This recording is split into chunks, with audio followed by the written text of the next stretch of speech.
Good evening, and welcome to the Sleep to Lore series. Tonight we'll talk about Dark Tower Book 6, also known as Song of Susannah. This pivotal chapter takes us deep into the heart of New York City in the summer of 1999, as well as the mystical borders of Midworld. If you'd like, subscribe or comment to help this channel grow, and please drop a like to support the videos. As a new channel, every member who joins is helping to build this library of lore from the ground up. If you want to support these deep dives, click the join button below. Before we begin, I have a question for you. If you could travel back to the summer of 1999 right now, what is the first thing you would do? Comment below. I would love to read about your real-life experiences. Now, let's step through the door and transition to the topic: the fading magic. The air inside the rectory of Calla Sturgis is suffocating, heavy with the metallic tang of dried blood and the hollow, agonizing realization of a fractured victory. The mechanical monstrosities known as the wolves have been utterly dismantled, but the cost of survival has been extracted directly from the souls of the victors. Susannah Dean is gone. She has vanished into the dark, labyrinthine corridors of the multiverse, taking the malevolent reality-warping artifact known as Black 13 with her. Roland Deschain, the battle-scarred gunslinger, stands amidst the exhausted silence, pressing the stoic Manny elder, Henchik, for a lifeline. Roland needs to know the lifespan of the dimensional magic lingering in the haunted cave above the town. Henchik, perfectly concealing the grief of losing his own granddaughter to the slaughter, offers little immediate comfort. The magic of the unfound door is an esoteric science, ancient and profoundly unpredictable. Beside Roland sits Eddie Dean, a man physically present but psychologically tethered to the edge of a jagged precipice. Eddie is dreadfully pale, his hands trembling with a violent, unrestrained frequency. The grime and blood of a fallen ally coat his skin, a visceral reminder of the carnage, but the true terror consuming Eddie is entirely internal. His wife is pregnant with a demonic parasite, her consciousness violently hijacked by a feral entity named Mia. The torment of his absolute helplessness threatens to shatter his sanity into irreparable fragments. The distant mocking sounds of fireworks and drunken celebrations from the town below serve only to magnify his profound isolation. To Eddie, every passing second is a razor blade drawn across his nerves. He understands that time operates on a treacherous, accelerated current in other dimensions. His wife might already be succumbing to the cannibalistic monstrosity growing within her womb. Henchik and his grandson-in-law converse in hushed, deliberate whispers. The Manny understand the fluid mechanics of interdimensional gateways, relying on ancient forces of gravity and magnetism, but they refuse to march blindly into the haunted darkness of the cave at night. They demand a delay until dawn, a perfectly rational tactical decision that hits Eddie like a physical blow. He despises the overarching fatalistic concept of destiny they call ka, rejecting the idea that fate demands such agonizing patience. Roland, possessing a pragmatism forged in the fires of endless loss, places a restraining hand on his companion. The gunslinger knows that unbridled panic is a venom that guarantees destruction. Furthermore, he acutely understands the violent psychological war raging within Susannah's shared body. The foreign nature of her destination will inevitably force a catastrophic collision between her consciousness and Mia's. While Eddie spirals, Father Callahan sits quietly, profoundly disturbed by a paperback book resting in his hands. The novel is titled Salem's Lot, authored by a man from Maine of whom Callahan has never heard. Yet the horror tearing at the priest's sanity is that he, Donald Callahan, is a character within its pages. He reads of his own deeply personal encounters with vampires, documented as mere fiction. The dizzying realization that his entire existence, his traumas, and his wavering faith might simply be the inked creation of a distant author layers a suffocating sense of unreality over the night. The universe is not merely breaking, it is actively mocking them, revealing the fragile artificial strings that govern their pain. As midnight descends, emotional exhaustion gives way to a creeping, cosmic dread. Jake Chambers, stained with the blood of his slaughtered friend, sits on the porch clutching his stolen Ruger, his childhood innocence permanently violently stripped away. Suddenly, the foundation of the world revolts.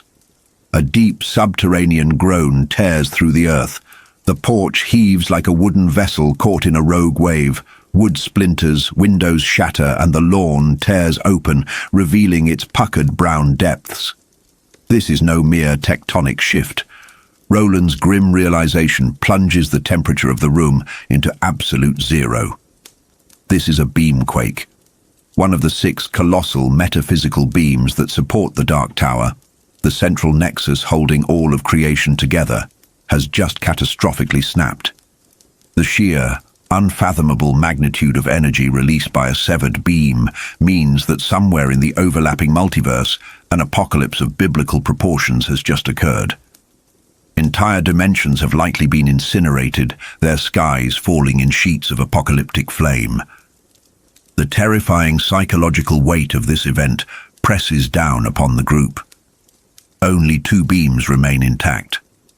The breakers, those enslaved psychics chipping away at the foundation of reality, are succeeding.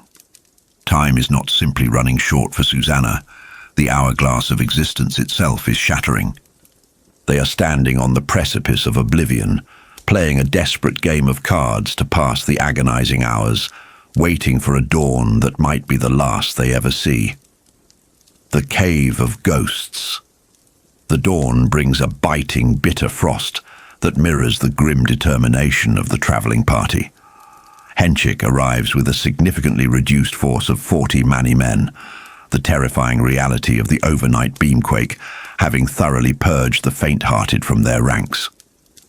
Their procession moves steadily eastward, passing the horrifying makeshift funerary mound where the townsfolk have haphazardly piled the mechanical bodies of the wolves beneath dead cornstalks.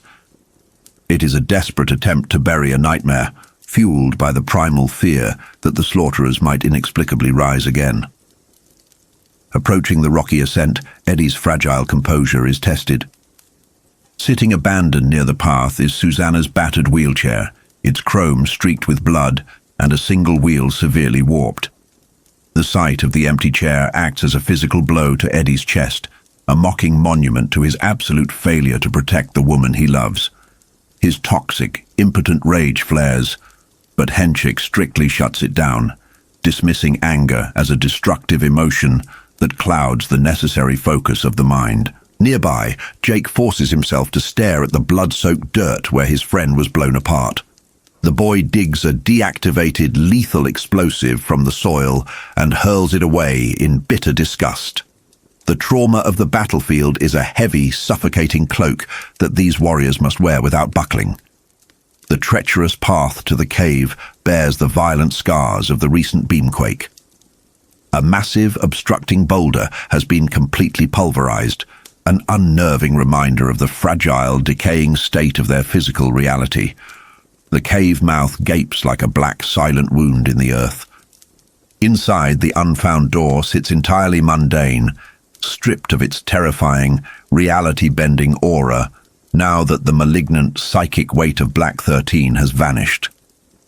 Previously, this cavern was a terrifying psychological mirror, echoing with the tormenting voices of the dead, but the violent extraction of the black sphere has seemingly lobotomized the cave's sentience. The profound, suffocating silence crushes Eddie's fleeting hope. In an outburst of pure despair, he declares the portal dead and the journey a colossal failure. Henchik, possessing a cynical, seasoned patience, orchestrates a terrifying demonstration of their ancient science to silence the gunslinger's doubts. From a heavily guarded wooden box, they extract the branny bob, a simple wooden plumb bob bound to a silver chain. As Eddie loops the chain over his fingers, the mundane object violently awakens to the latent, invisible energy of the doorway. It begins to swing independently, defying natural physics, tracing an invisible smile in the freezing air. With every arc, a terrifying supernatural gravitational pull seizes the artifact, increasing its weight exponentially until it threatens to rip Eddie's arm cleanly from its socket. A deep, metallic humming aggressively vibrates within the marrow of his bones. The magic has not dissipated. It is simply lying in wait, a coiled spring of immense volatile energy demanding the proper catalyst. The Mani elders form a protective semicircle around the wooden frame, linking hands and utilizing magnetized stones to focus their collective spiritual and physical energy. The instant their circuit closes, the cave violently erupts into auditory chaos. The tormented, chaotic voices of the dead scream from the subterranean depths, a severe psychic backlash triggered by the disturbance of the dimensional membrane. The door begins to shimmer, shedding its dusty anonymity. The deeply etched hieroglyphs spelling "unfound" glow with an eerie phosphorescent light, and the intricate rose trapped within the crystal doorknob illuminates brilliantly. The portal transforms into a living, hungry entity. Roland meticulously calculates their desperate strategy. He commands that he and Eddie pass through first, acutely aware that Eddie is an explosive powder keg of obsessive love who cannot be trusted if diverted. However, the mechanism of destiny is notoriously volatile. Jake places his fiercely loyal Billy Bumbler, Oi, in the care of a Mani man. The creature sheds actual heartbreaking tears, an astonishing display of deep emotional intelligence that cuts violently through the stoic facade of the hardened warriors. Jake steps directly in front of the door, taking the hands of Roland and Father Callahan, preparing his mind to act as the psychic fulcrum necessary to tear a permanent hole through the very fabric of existence. The tipping of reality. The ancient ritual initiates with a surge of terrifying metaphysical pressure. The Mani channel an immense collective will, generating a violently swirling vortex of unseen energy within the claustrophobic confines of the cavern. The oppressive humming intensifies until it rattles the teeth in Jake's skull, threatening to liquefy his thoughts. Instructed to visualize the concept of opening, Jake engages in a grueling, excruciating psychological ordeal. His mind desperately projects the idea of unlatching onto thousands of doors across infinite overlapping dimensions, stretching his consciousness dangerously thin over the expanse of the multiverse. He feels an agonizing psychic pressure, a sensation identical to having his soul violently ripped from his physical form as he attempts to locate the invisible hook bridging their reality to the unseen dimension beyond. Suddenly, the unbearable tension snaps. The unfound door flies open on hissing, unnatural hinges, but the indifferent, cruel architect known as Kai rewrites their desperate plan. The portal does not patiently wait for the gunslingers. Instead, a torrential, vacuum-like force snatches the young boy entirely out of the circle. Father Callahan, his hand inextricably locked with Jake's, is dragged screaming into the chaotic, swirling void alongside him. The terrified Billy Bumbler, refusing to abandon his master, hurls his small body into the violent slipstream. Eddie lunges forward, his entire physical and emotional existence hyper-focused on the tantalizing sliver of New York City visible through the opening, but an invisible, impenetrable barrier violently repels him. A wordless, authoritative negation aggressively echoes in his mind, a cosmic denial that feels as ancient and unyielding as the Dark Tower itself. The door violently slams shut with a bone-dusting concussive force, instantly severing the connection. When it unexpectedly flies open a second later, revealing the sunlit pines of an entirely different dimension, Eddie is violently sucked through, utterly powerless against the hurricane winds of his preordained destiny. Thousands of miles and dimensions away, on the stifling concrete avenues of New York City in the oppressive summer of 1999, the universe flexes its terrifying elasticity. Trudy Damascus is a woman forged in the cynical, uncompromising fires of corporate accounting. She believes strictly in the tangible, the rational, and the absolute bottom line of reality. But her entire worldview violently disintegrates on the corner of 2nd Avenue and 46th Street. Right before her unblinking eyes, an African-American woman materializes from absolute empty nothingness. The horrific nature of the manifestation permanently shatters Trudy's psychological bedrock. The apparition does not merely step out of a cloaked threshold, she physically grows into existence. The woman's legs rapidly form before Trudy's horrified eyes, plumping out the dragging empty denim of her jeans in a gruesome, visceral display of dimensional rendering. The entity wears a blood-splattered shirt and carries a woven pouch containing lethally sharp plates, her alien presence reeking of sour sweat and desperate, unimaginable exertion. But the most terrifying, sanity-shredding detail, the one that completely unravels Trudy's logical mind, is the stark, impossible biological contrast of the woman's flesh. The black woman's feet are entirely, shockingly white.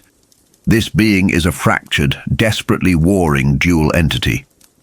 One moment, she is a feral, unhinged survivor, aggressively snatching Trudy's canvas bag to steal her shoes, casually threatening horrific bodily mutilation with the chilling, dead-eyed confidence of a natural killer. The next moment, a violent spasm racks her entire frame, and she physically morphs. She strikes herself violently on the forehead, and her demeanor instantly shifts to that of a highly educated, deeply terrified woman pleading desperately for salvation. Susannah Dean and the demonic, ravenous mother, Mia, are violently wrestling for absolute dominance over a single shared physical vessel, their horrific internal war spilling out onto the indifferent, sun-baked streets of Manhattan. The visceral, blinding pain of the impending, monstrous birth doubles the woman over, forcing her to flee into the urban labyrinth with Trudy's stolen bag, leaving the corporate accountant paralyzed by pure, unadulterated shock. Trudy's desperate attempts to rationalize the impossible encounter quickly dissolve. She contacts the authorities, but her interaction with the responding officer only deepens her psychological trauma. The police officer utilizes the patronizing, aggressively soothing tone reserved entirely for the mentally unhinged. He dismisses her impossible reality with mundane, logical fallacies, insisting the apparition simply stepped from a non-existent bus shelter or a hidden storefront. Trudy realizes with a sickening clarity that the institutions of logic will offer no salvation. They are designed to blindly ignore the terrifying cracks in the universe. She is utterly alone with her forbidden knowledge. Drawn inexorably back to the empty plaza where the towering black skyscraper stands, a location completely devoid of any rational architectural hiding place, Trudy wanders into a small park across the avenue. Her mind fractures under the weight of the impossible. She sits near a modest metal sculpture of a turtle, a seemingly innocuous piece of urban art. But below a trash receptacle scrawled in faded pink spray paint, a cryptic piece of graffiti catches her eye. "See the turtle of enormous girth."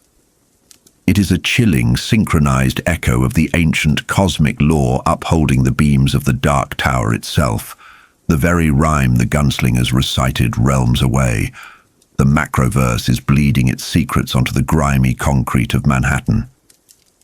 Trudy recovers her discarded newspaper, recognizing that her once hard-headed, strictly rational existence has been permanently obliterated. The world is a thin, fragile illusion, tipping off its natural axis and sliding irreversibly toward a dark, apocalyptic chasm. The chimes of the void ring ominously in the distance, a haunting auditory signal confirming the imminent end of absolutely everything she thought she knew. The control room of the mind. Susannah Dean's mind is a fractured, sputtering engine, slipping gears like a dying transmission on a desolate highway. The mental architecture that once kept her multiple personalities cleanly compartmentalized is breaking down, besieged by a hostile hijacking. Mia, the mysterious and desperate entity sharing her physical form, is doing far more than just patiently waiting in the psychological shadows. Mia is an insurgent, a fierce force of maternal panic driven by the ravenous, terrifying hunger of the unborn entity, growing rapidly inside their shared womb. The labor pains are returning with brutal tectonic force.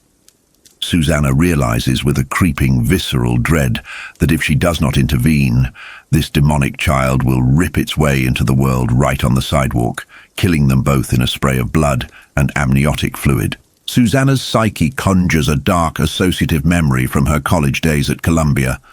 An urban legend whispered during late-night gatherings about a girl on a road trip who was too polite to ask for a restroom break and ultimately died of a ruptured bladder. It is a grim psychological metaphor for her current predicament. Societal politeness, hesitation, and the denial of biological imperatives are lethal. She cannot ignore the screaming demands of the flesh, nor can she ignore Mia's desperate psychic cries for help. Even as Mia ruthlessly shoves her away from the forefront of their consciousness, Susannah understands that their survival is inextricably linked. To stop the apocalyptic progression of the labor, Susannah retreats deep into the psychic bunker of her own mind, a visualization she calls the Dogen. The human brain, when confronted with unimaginable cosmic trauma, often constructs familiar geometries to cope, and Susannah's internal control room is a retro-futuristic relic. It is a cold, dusty space populated by rolling chairs, blinking analog lights, and black and white surveillance monitors. The machinery here is ancient, a mental representation of a bygone era, and it was never designed to endure the catastrophic strain of halting a demonic birth. Overloading this imaginary system risks causing massive neurological hemorrhaging, a very real stroke masquerading as a blown fuse. Yet she has no choice. Susannah steps up to the primary console, transforming flashing rheostats into heavy bakelite dials reminiscent of a mid-century kitchen oven. The translation of abstract mental will into physical, tactile imagination is her unique magic. She dials back the emotional temp to a cool room temperature, instantly flooding their shared physical body with an artificial chemical calm. She then flips a heavy toggle switch labeled "Chap" from awake to asleep. However, the true battle lies with the labor force dial. Grasping the clunky knob, Susannah encounters immense, stubborn resistance. It is the raw, unyielding biological mandate of her own uterus fighting back. As she forces the dial counterclockwise, blinding physical agony rips through her skull. Warning lights flash from amber to emergency red. A mechanical, disembodied voice, eerily reminiscent of the psychotic monorail Blaine, echoes through the chamber, warning her that she is violently exceeding safety parameters. Susannah grinds her teeth, pushing through the sickening localized earthquakes rocking her mental floorboards. She forces the labor down to a manageable level, saving their lives for the moment. Seeking a brief anchor to her true reality, she glances at one of the monitors displaying the slumbering child in utero. The unborn boy is hauntingly beautiful, but his eyes are open. They are not the warm hazel of her beloved husband Eddie. They are a piercing bombardier blue, the cold, relentless eyes of Roland of Gilead. The psychological shock of this impossible lineage hits her like a physical blow, a dreadful confirmation of a violation she cannot yet fully process. Refusing to succumb to panic, she manifests a ghostly radio microphone, whispering a tearful, desperate declaration of love across the void to Eddie, before the psychic construct dissolves and she is yanked brutally back to the physical world. The magic of the Skullpadda. Reality rushes back in a dizzying wave of sensory overload. Susannah awakens looking through shared eyes, realizing that Mia has stolen a pair of shoes from a terrified pedestrian and navigated them to a small, sunlit pocket park in New York City. The city is a roaring, vibrating behemoth of yellow metal carriages and towering glass. Looking at a discarded newspaper, Susannah discovers the horrifying truth of their temporal displacement. It is June 1st, 1999. She is a temporal refugee, stranded 35 years beyond her own timeline. The world has moved on in a literal, terrifying blur of acceleration, leaving her culturally and temporally unmoored. Mia, a creature entirely alien to this concrete jungle, is overwhelmed. She demands to find a telephone, obsessed with contacting the unseen benefactors who have promised her safe harbor. But Susannah is entirely focused on their luggage. Using a fragmented psychic vision sent across dimensions, Susannah realizes that Eddie had discovered a hidden pocket in the lining of their stolen bowling bag. Taking control of their hands, Susannah rips open the concealed Velcro seam and extracts a tiny, ancient scrimshaw turtle. This cracked ivory figurine is no mere trinket. It is a profound artifact of the Prim, the chaotic magical soup that existed before the universe cooled into order. Holding it, Susannah feels an immediate, overwhelming surge of cosmic tranquility. It is the totem of Maturin, the great guardian of the beam. In a modern 1999 world utterly stripped of its innate magic, a genuine artifact of the Prim acts as a psychological black hole. It possesses a gravitational pull that obliterates ordinary human consciousness.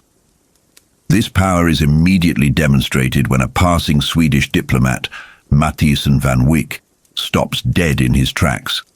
The affluent, highly educated man is instantly mesmerized, his mind reduced to a state of ecstatic, childlike suggestibility by the mere sight of the turtle. Susannah, tapping into the ruthless, pragmatic survival instincts honed by her alter ego Detta Walker, weaponizes the diplomat's trance. She uses his immense wealth and status to rent a secure room at the luxurious Plaza Park Hyatt under his name. In a darkly comedic exchange that highlights the bizarre intersection of high cosmic destiny and mundane human biology, she rewards the weeping, awestruck man with a hypnotic suggestion, granting him lifelong bowel regularity. As they approach the towering hotel, Susannah's unease deepens. The fashion of 1999, bare midriffs and exposed undergarments, alienates her, but a corporate sign in the lobby chills her to the bone. The placard announces that the hotel will soon be acquired by the Sombra Corporation and North Central Positronics. The Crimson King's malevolent, sprawling corporate tendrils are deeply embedded in this reality. At the front desk, the majestic, futuristic aura of the hotel shatters upon contact with the ancient magic. Susannah flashes the scrimshaw turtle as identification. The stunning Eurasian desk clerk instantly devolves into a weeping, entranced zealot, mindlessly handing over the keycard for room 1919. The clerk's polished professional facade dissolves, and she delivers a haunting, unprompted prophecy. She speaks of the coming of the king, the inevitable collapse of the Dark Tower, and the terrifying howl of Discordia. It is a chilling psychological reminder that beneath the veneer of modern civilization, the ancient apocalyptic gears of the universe are still ruthlessly turning. Susannah's stolen legs nearly buckle under the weight of this cosmic dread, allowing Mia to aggressively seize control of their body, snatch the keycard, and flee toward the elevators. The allure of Castle Discordia. Once safely locked inside the opulent confines of room 1919, Mia cares for nothing but the telephone. She stashes the heavy, cursed bowling bag, which contains the malevolent sphere known as Black 13, into the closet safe. Her singular, blinding obsession is to call her demonic handlers. But Susannah, burning with unanswered questions and fueled by the raw, aggressive fury of Detta Walker, refuses to allow the call.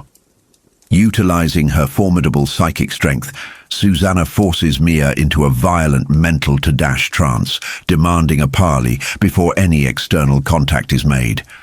The luxurious hotel room instantly evaporates, replaced by the bitter, shrieking winds of Castle Discordia.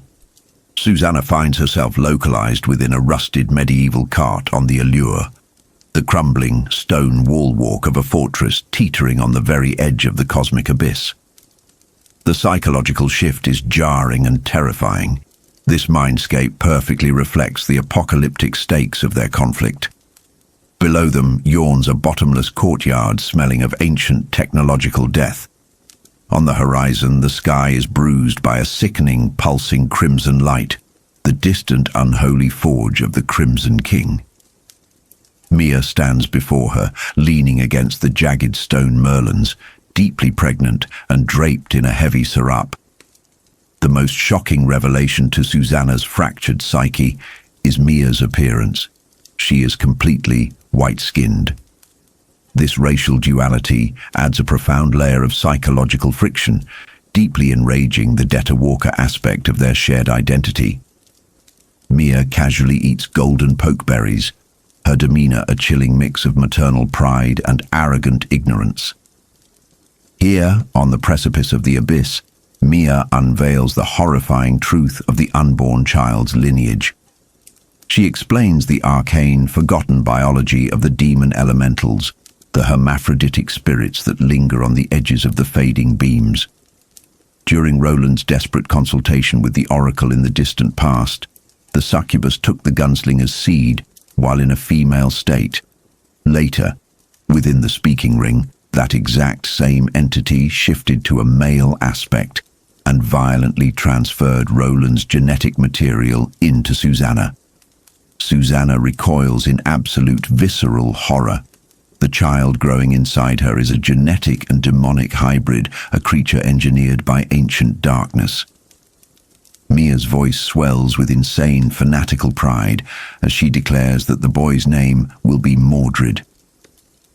Just like the tragic mythological figure from Susannah's college history books, this child is fundamentally destined to be the ultimate breaker, born with the explicit cosmic purpose of assassinating his father and tearing down the final beams.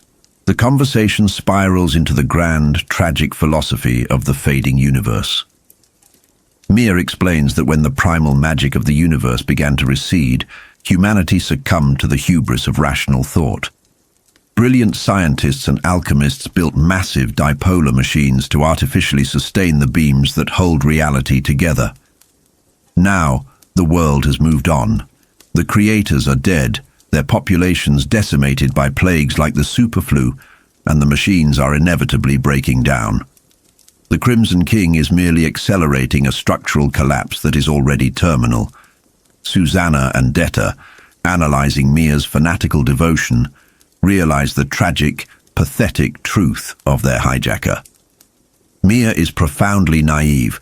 She is a sterile spirit from the invisible world, infected and entirely consumed by the biochemical and spiritual addiction of human motherhood.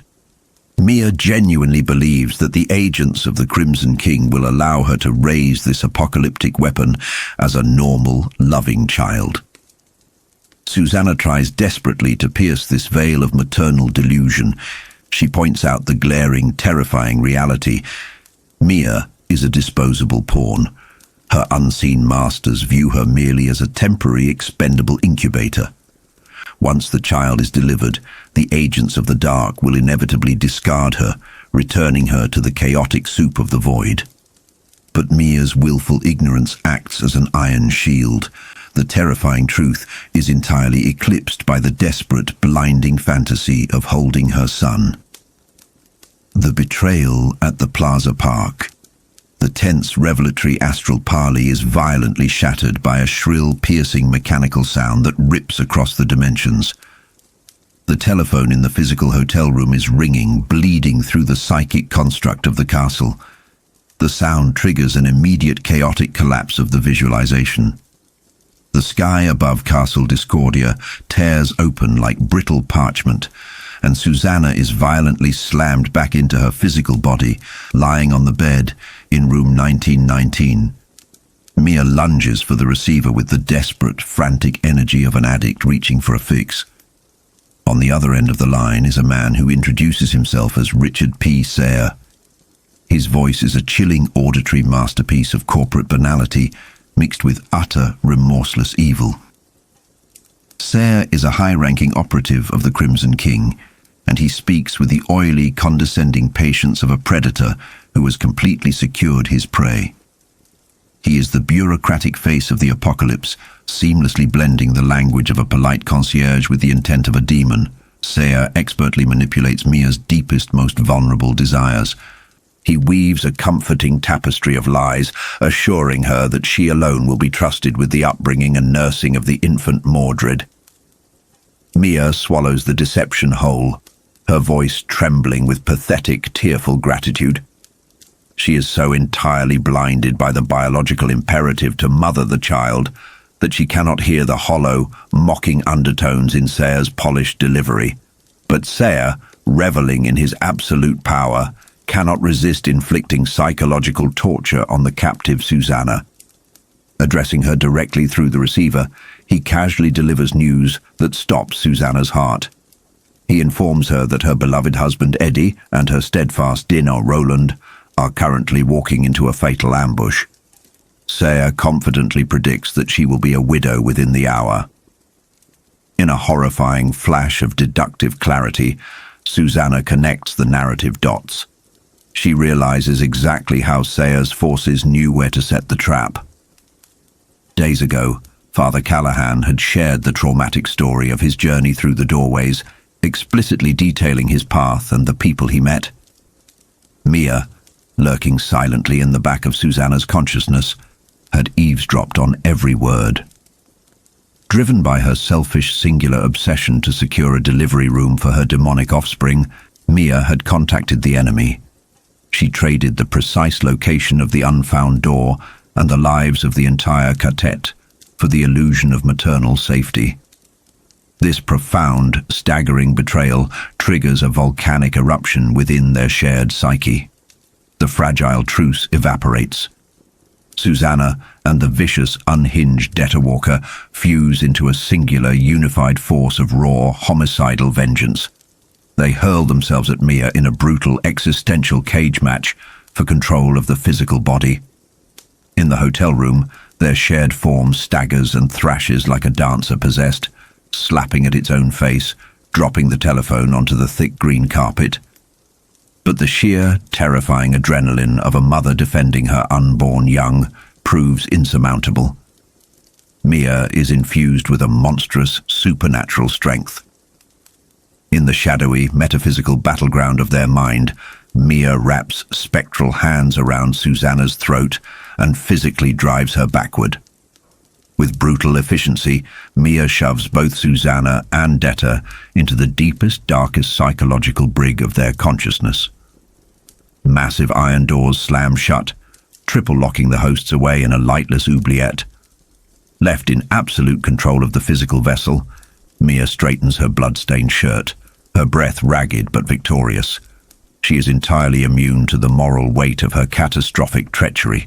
She retrieves the mesmerizing scrimshaw turtle and the stolen cash, slipping them into the pockets of her jeans. Leaving the heavy, cursed bowling bag locked securely in the hotel safe, Mia opens the door to room 1919 and steps out into the quiet, carpeted corridor. Blind to her own impending doom, deaf to the muffled, agonizing screams of the women trapped in her skull, and consumed utterly by the dark promise of her demonic child, Mia begins her journey toward Lexington Avenue. She marches inexorably out into the roaring, oblivious streets of New York City, a willing and deluded lamb walking straight toward the bloody, waiting surgical tables of the Dixie Pig. The blinding doorway. The brutal expulsion from the dark, mystical confines of the cavern leaves absolutely no time for orientation. Roland of Gilead and his apprentice Eddie Dean are violently ejected through a dimensional threshold into the blinding absolute glare of a summer afternoon. It is a harsh, disorienting juxtaposition, the mythical thrust violently into the hyper-mundane reality of a rural gas station. Roland's ancient, battle-scarred body aches with the deep, dry sting of arthritis, a cruel and constant reminder of his advancing mortality. Yet his predatory instincts remain entirely unclouded by age. He registers the deadly flash of sunlight on a sniper's rifle scope just in time to drag a concussed, bleeding Eddie to the oil-stained earth. This immediate peril highlights the tragic paradox of the gunslinger's existence. Wherever he roams, catastrophic violence eagerly follows, often claiming those who merely stand in the periphery. In this specific instance, the collateral damage unfolds within the narrow aisles of a rustic general store. High-caliber rounds tear through the storefront glass, instantly slaughtering bewildered locals. Roland views these victims with a hardened, mournful pragmatism. They are the eternal civilian, the passive grass-eaters, tragically incapable of processing the sudden chaotic eruption of slaughter in their peaceful domain. While the store owner succumbs to paralyzing shock, a surprisingly composed elderly customer in a flannel shirt hits the floor, possessing the rare, intuitive survival instinct that definitively separates the living from the dead. Outside, the ambushers swarm the premises, and an impossible phantom commands them.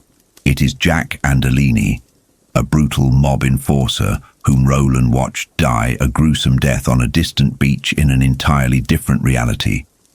The presence of this resurrected gangster introduces a sickening psychological weight to the skirmish. It underscores the dizzying, relentless nature of the dark universe they traverse. Infinite worlds spin around the dark axis of creation, producing endlessly repeating variations of old foes, denying our heroes any permanent victory. Yet there is no luxury for existential dread. Roland and Eddie return fire, their synchronized lethality a testament to their magically forged bond. The battle takes a chaotic, miraculous turn when an overloaded logging truck crests the adjacent hill. The driver panics at the sight of the roadside carnage, sending the massive vehicle into a catastrophic, shrieking slide. In a deafening shower of splintering timber and twisting metal, the truck crushes several of the gunmen, providing a fleeting, gruesome window for the gunslingers to retreat into the shattered remnants of the store. Diesel, fuel, and echoes. Survival in the treacherous landscapes of the multiverse often depends on the rapid, cold-blooded exploitation of the immediate environment. Eddie, operating through the hazy, nauseating agony of a fractured scalp and a fresh gunshot wound to his lower leg, drags the catatonic store owner through the building's darkened storage rooms. The elderly customer, a man whose resilient spirit continues to defy his age, takes the lead, guiding them to a cluttered rear loading dock. The stench of stale beer, damp cardboard, and rotting produce mixes with the sharp, metallic tang of impending death. This foul, claustrophobic arena becomes the stage for a desperate, improvised, tactical stand. For Roland, this retreat is a painful necessity, a haunting echo of the devastating losses at Jericho Hill, where standing ground meant total annihilation.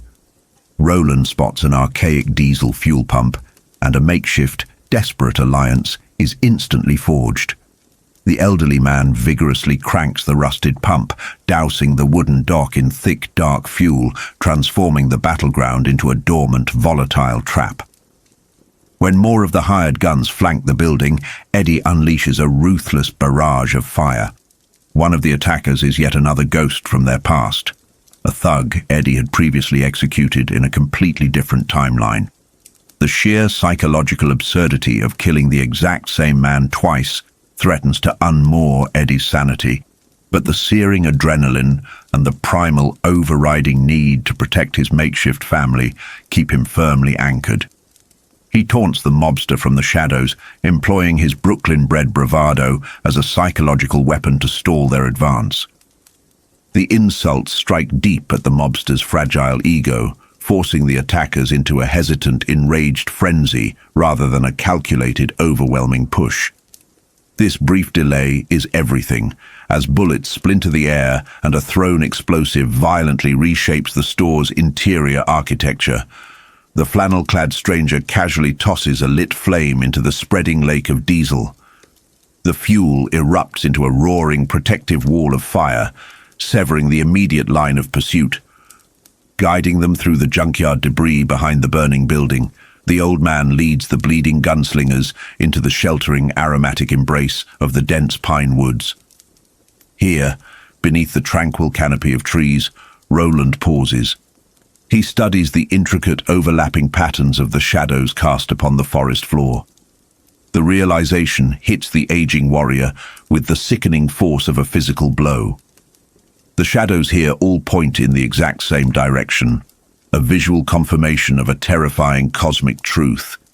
They have definitively crossed into the singular prime reality. This is the Keystone World, the only dimension where time marches stubbornly forward, refusing any possibility of temporal retreat or cosmic do-overs. Every trigger pulled here carries permanent weight. Every death is devastatingly absolute. The Hobbit hole in Maine. The escape proceeds quietly across the serene, glass-like surface of a nearby pond, the quiet, rhythmic hum of a small motorboat serving as a surreal, jarring counterpoint to the towering pillar of black smoke rising from the ruined general store. Their savior formally introduces himself as John Cullum, a local caretaker whose rustic, unassuming demeanor hides a profound, fiercely observant intelligence.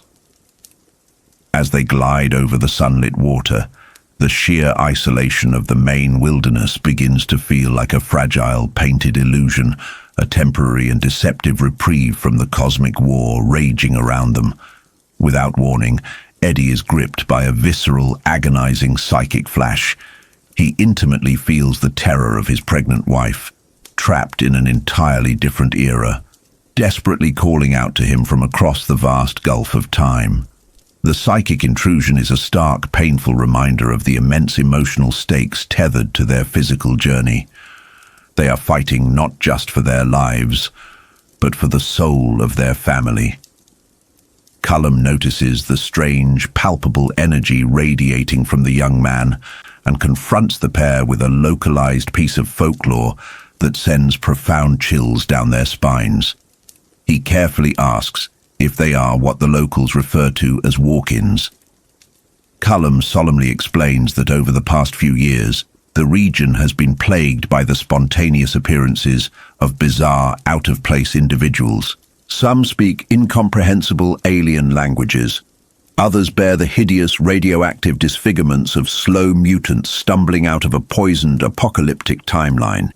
This chilling revelation abruptly shifts the narrative scope from a localized mob shootout to a grander, much more terrifying tale of dimensional collapse. The very fabric of reality in this sleepy, picturesque region of Maine is visibly fraying, turning the tranquil woods into a porous, bleeding membrane between countless universes. The fact that ordinary citizens are documenting these cosmic anomalies, treating universe-shattering horror as mere local gossip, underscores the insidious, unstoppable creeping of the abnormal into the everyday world. Seeking immediate refuge in Cullum's cozy, impeccably neat cottage, the unbearable tension momentarily diffuses into something resembling normalcy. For Eddie, the house is a domestic sanctuary deeply reminiscent of the Shire, invoking the fantasy audio tapes he used to escape the harsh reality of his brother's drug addiction. It is filled with autographed baseballs and the quiet ticking of a vastly simpler life, a delicate buffer against the creeping darkness. Eddie tends to his bleeding leg, washing the deep wound with stinging peroxide and swallowing stale painkillers provided by their host. Yet the stark juxtaposition of this quaint, hobbit-like safety against the vast, encroaching darkness outside only serves to heighten the underlying narrative suspense. They know they cannot linger in this comforting haven. The unforgiving wheel of destiny demands they keep moving forward. They must locate the foolish book dealer whose reckless, arrogant actions have drawn the dangerous gaze of interdimensional assassins directly to this fragile, unraveling world. The architect of reality. The final, terrifying piece of the puzzle solidifies as they discuss their intended target. Cullum easily confirms that the man they seek is staying nearby, having brazenly advertised his presence by purchasing rare books with an astonishing, almost suicidal disregard for his own safety. But as Eddie handles one of Cullum's prized autographed baseballs, his mind begins to involuntarily synthesize the disparate, haunting clues they have encountered on their perilous journey. He is suddenly struck by a terrifying metaphysical epiphany. A thought so massive and reality-breaking, it threatens to entirely shatter his understanding of human existence. Eddie begins to frantically interrogate Cullum about a specific local resident, a prominent writer. He questions the caretaker about the man who famously penned a fictional, horrific tale of vampires invading a small Maine town, a tale featuring a troubled priest who now inexplicably travels alongside their own band of warriors. Cullum casually confirms that the author lives relatively close by, completely and blissfully unaware of the apocalyptic, reality-bending implications of this simple geographical fact. For Eddie, the scattered pieces violently snap together into a dreadful mosaic.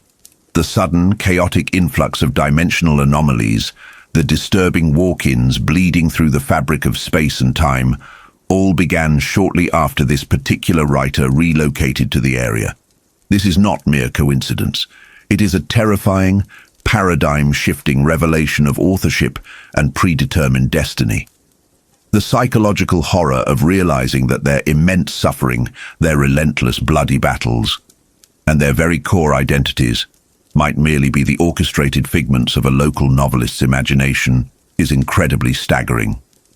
Eddie is forced to question whether they possess any actual free will, or if they are merely ink trapped on a page, dancing helplessly to the whims of a creator who might unwittingly serve as the supreme, unwitting architect of their suffering.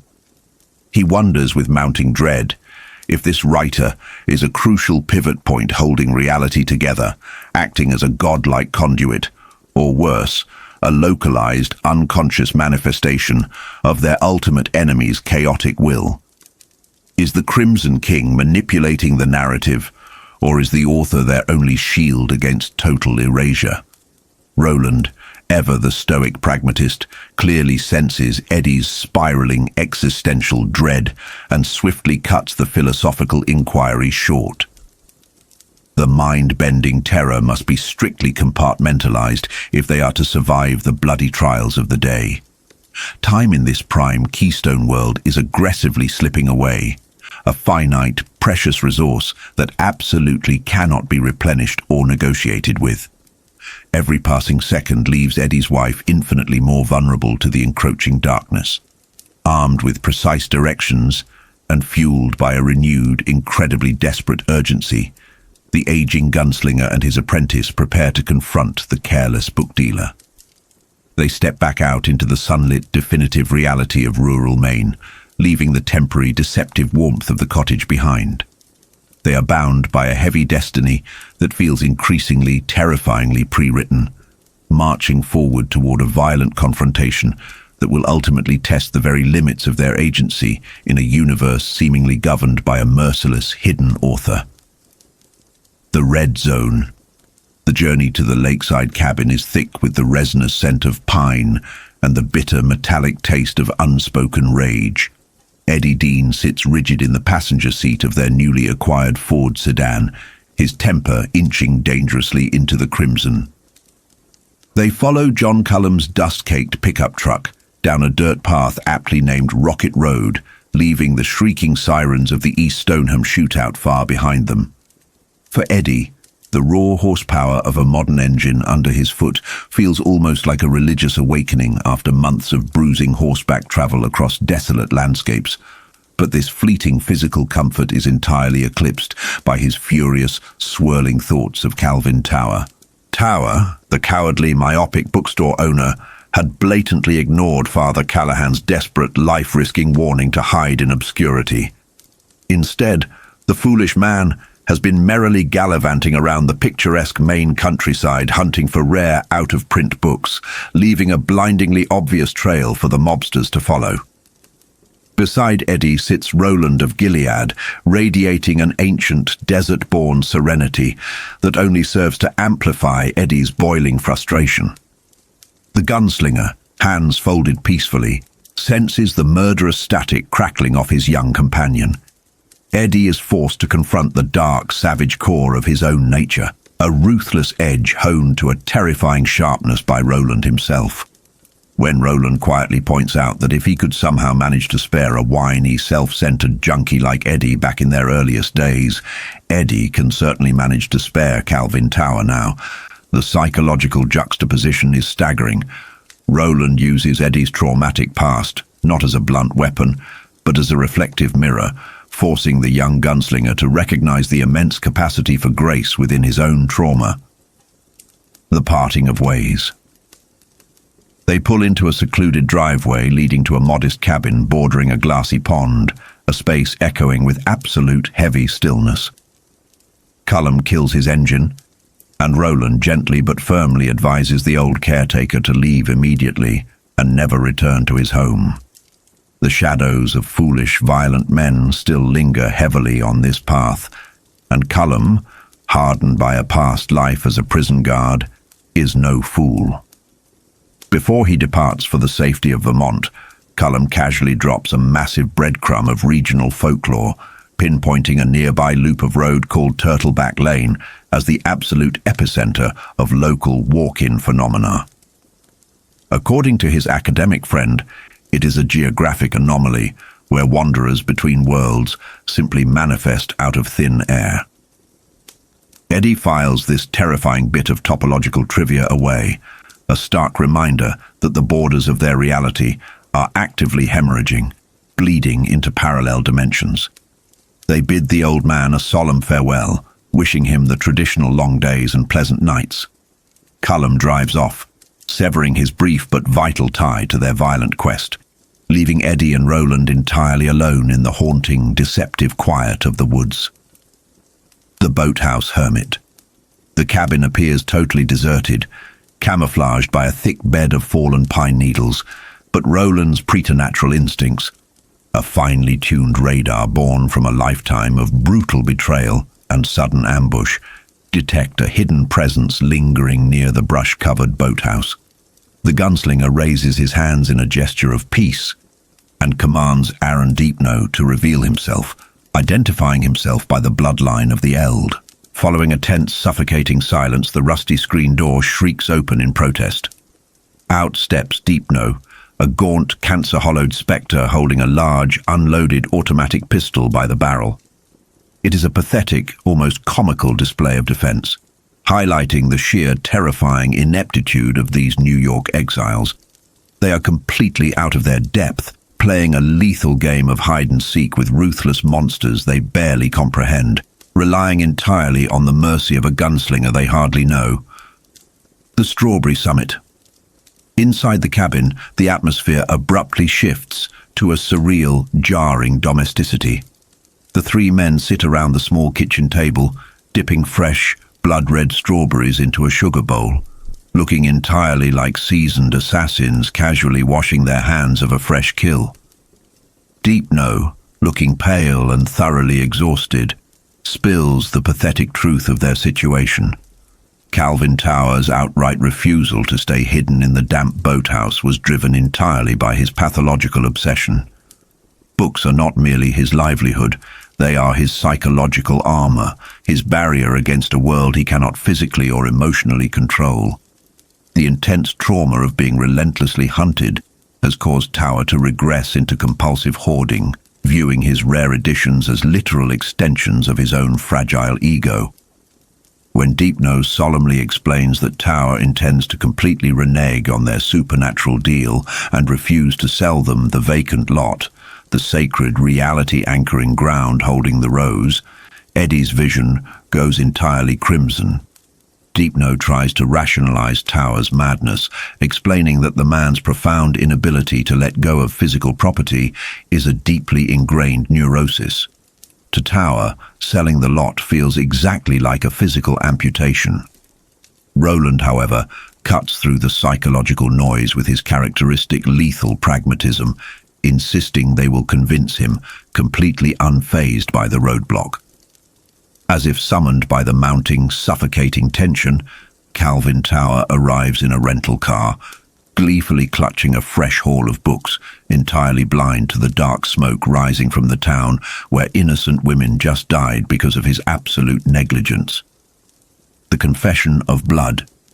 Eddie literally bites down on his own tongue to keep from leaping across the small room and strangling the joyful bookstore owner.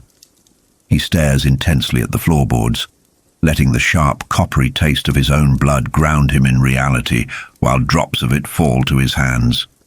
Tower remains entirely jovial, obliviously ranting about acquiring pristine first editions of Hermann Wouk, totally devoid of any situational awareness. When he finally notices Eddie and the terrifying gaze of Roland of Gilead, his fragile insulated bubble bursts. Tower instantly defaults to extreme defensive entitlement, furiously demanding his property and blaming the gunslingers for his uninsured bookstore burning down. Eddie's iron restraint shatters into a million pieces. He unleashes a blistering, venomous verbal barrage of trauma, vividly and violently recounting the horrific deaths of the two innocent women at the general store, a direct, undeniable consequence of Tower's selfish carelessness.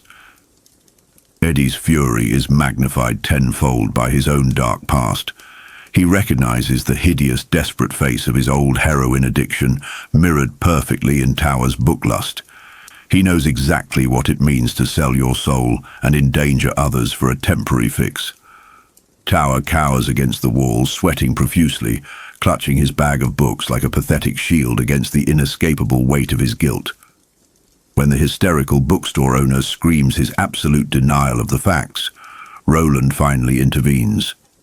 Taking Tower outside into the fresh air, the gunslinger speaks in the high speech, the ancient, commanding tongue of Gilead.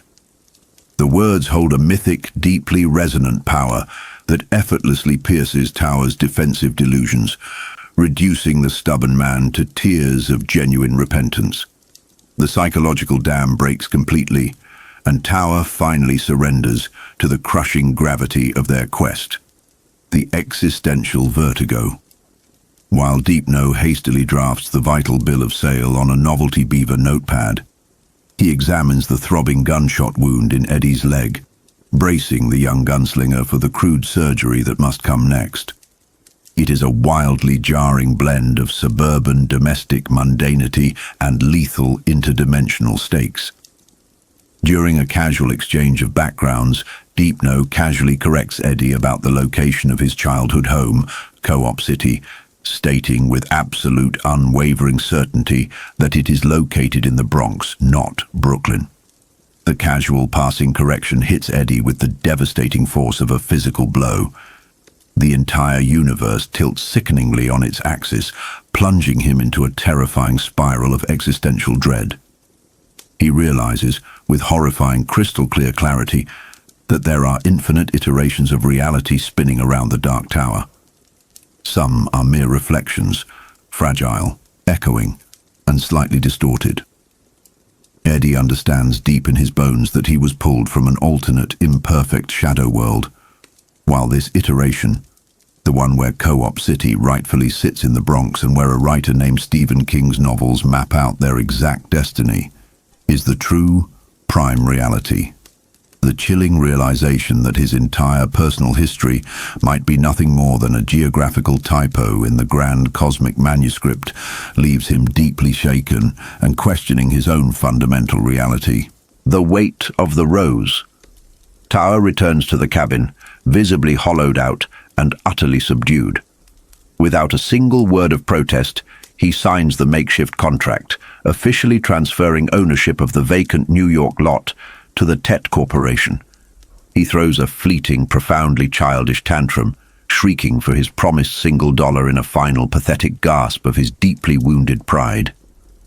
As Eddie signs the paper himself, he stares down at the cheap, ordinary plastic Bic pen in his hand, struck entirely by the staggering, mind-bending absurdity of the moment. With a simple, mundane stroke of blue ink, they have just secured the absolute most important nexus of existence. They now officially own the rose. It is no longer just a corporate or legal battle. It is their sacred, terrible burden to bear until the end of time. The cosmic scales aggressively shift, but there is absolutely no time to celebrate their victory.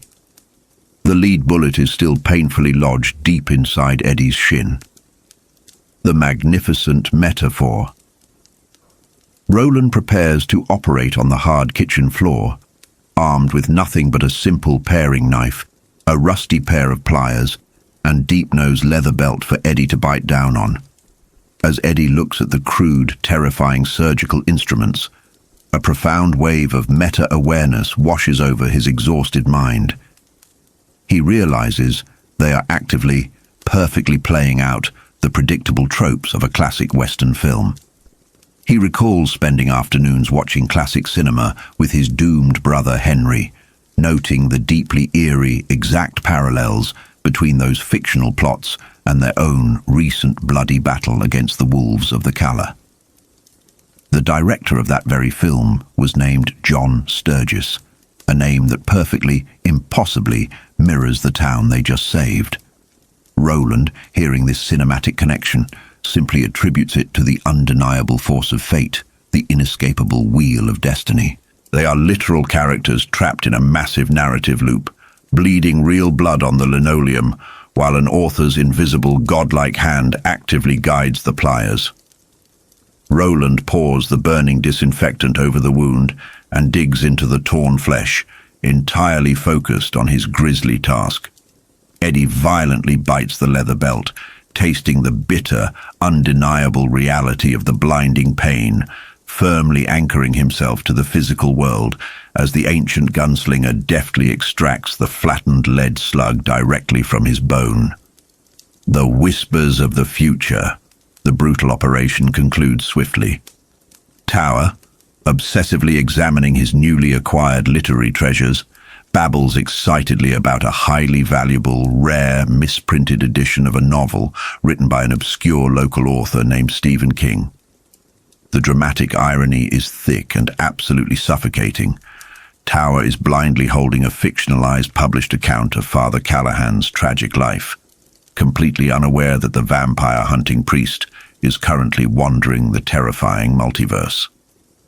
Eddie ignores the maddening bookish prattle, his mind suddenly and violently invaded by a desperate telepathic transmission from Susannah. Her voice drifts like a ghost through the psychic ether from the distant year of 1999, desperate and rapidly fading. She reveals she is completely trapped inside her own body, held hostage by a demonic entity in the sweltering heat of a New York summer. Eddie desperately tries to project his own thoughts back to her, begging her to stall the entity, to burn up the daylight and buy them precious time before the monstrous birth occurs. The fragile mental link snaps, leaving Eddie physically exhausted, sweating, and vibrating with a terrifying urgency. Roland senses the massive shift in the air. The final pieces are rapidly moving into their ultimate positions. They must immediately travel to the nearby town of Bridgeton to finally meet the creator of this sprawling, terrifying narrative, the Lemons of Destiny. Before departing, Deepno gravely warns them of the massive, looming police presence and the dangerous remnants of the mob scattered across the county. He strongly advises absolute caution, noting their complete lack of identification and their massive, illegal, antique revolvers.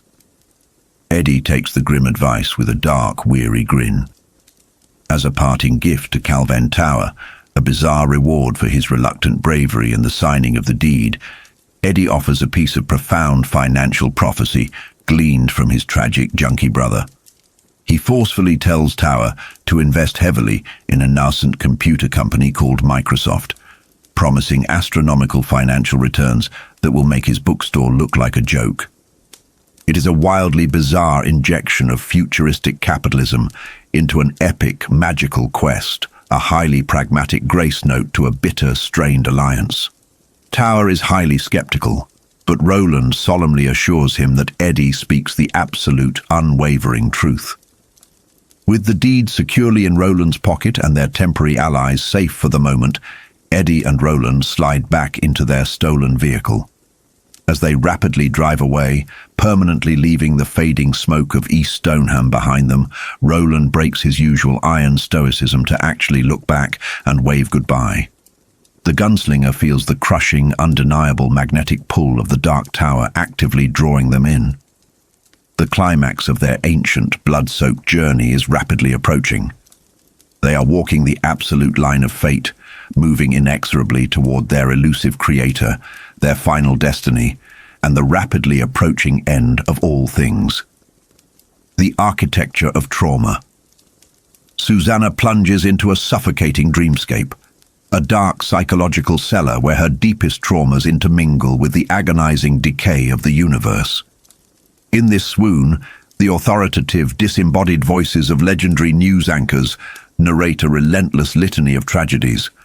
They broadcast the assassinations of historical leaders, the sudden demise of astronauts, and eventually, the morbid passing of the very people anchoring her existence, including a writer from Maine, struck down by a vehicle. This auditory assault is the voice of Discordia itself, the sound of reality fracturing. She finds herself trapped within the claustrophobic confines of a Mississippi jail cell, her clothes damp with her own urine. The setting is a visceral manifestation of her foundational trauma. The racial slurs violently etched into the walls represent the inescapability of her past, a reminder that before she was a dimension-hopping gunslinger, she was a marginalized woman stripped of her dignity. Here, her fractured personalities, Odetta and Detta, confront her. They are the ghosts of her own psyche, warning her of the dark paths ahead. When Odetta directs her gaze toward a bowl of blood containing a monstrous, aborted entity, the psychological horror crystallizes. It is the ultimate nightmare of corrupted motherhood and bodily violation, forcing Susannah to retreat further inward until she loses consciousness entirely. The faltering Dogen. She jolts awake in the Dogen, the bizarre, mechanical command center of her shared consciousness. It is a brilliant, terrifying psychological construct, a place where the abstract horrors of her mind take on the tangible form of switches, dials, and television monitors. The emotional gauges glow with a threatening intensity, vibrating from the strain of their dual existence. On the monitors, she sees through the eyes of her captor. Mia, the entity who has hijacked her physical form, is navigating the opulent corridors of a New York hotel. Susannah realizes with a cold, calculating clarity that she has been relegated to a passenger in her own flesh. Yet amidst the sterile hum of the mine machinery, a lifeline cuts through the static. Eddie's frantic, fragmented voice bleeds through the speakers. His desperate plea for her to stall their enemy to burn up the hours before help arrives acts as a psychological anchor. It grounds her in love and duty, giving her a tactical focus against the overwhelming despair of her situation. A demon in the chaos. Through the screens, Susannah watches Mia step out of the elevator and directly into a bustling hotel lobby, an environment that triggers immediate paralyzing terror. A massive group of foreign tourists swarms the area, their cameras flashing like miniature lightning strikes. To Mia, an immortal creature forged in the desolate, quiet shadows of a primordial world, this mundane human chaos is an agonizing sensory overload.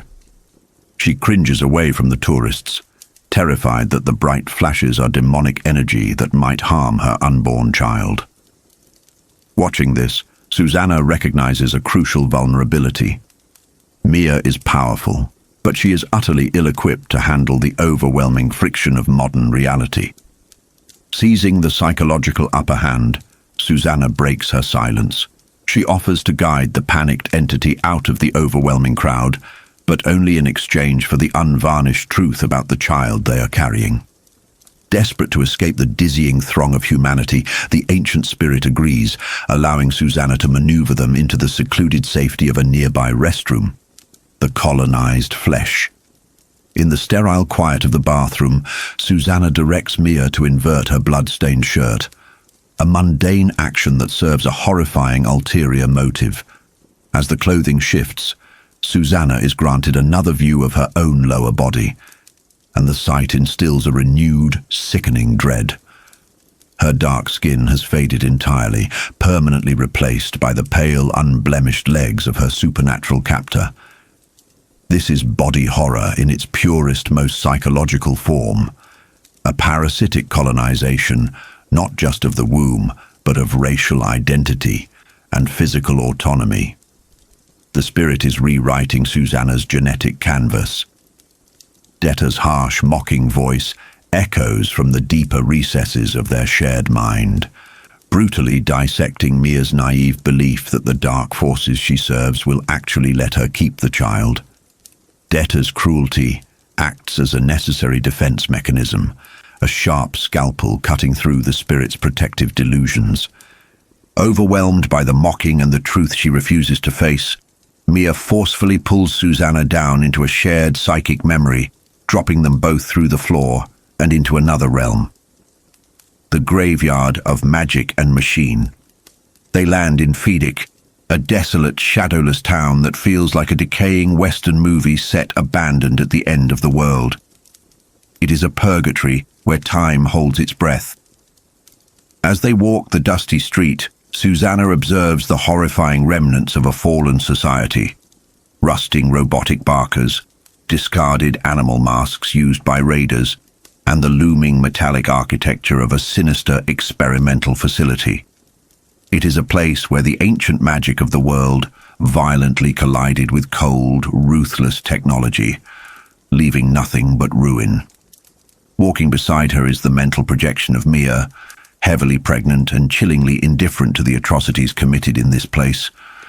When Susannah confronts her about the kidnapped children whose minds were scooped out in the nearby facility, Mia dismisses the tragedy with sociopathic apathy. This emotional detachment highlights the terrifying nature of obsession.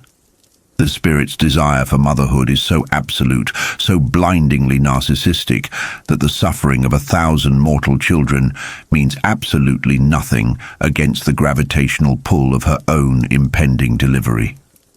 The immortals' bargain. Sitting on a dilapidated boardwalk, Mia reveals the tragic origins of her existence.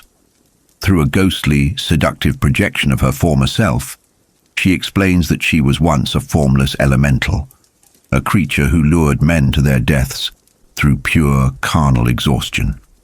She possessed no true purpose until she witnessed a mortal couple raising a flawless human infant before a devastating plague wiped out the town.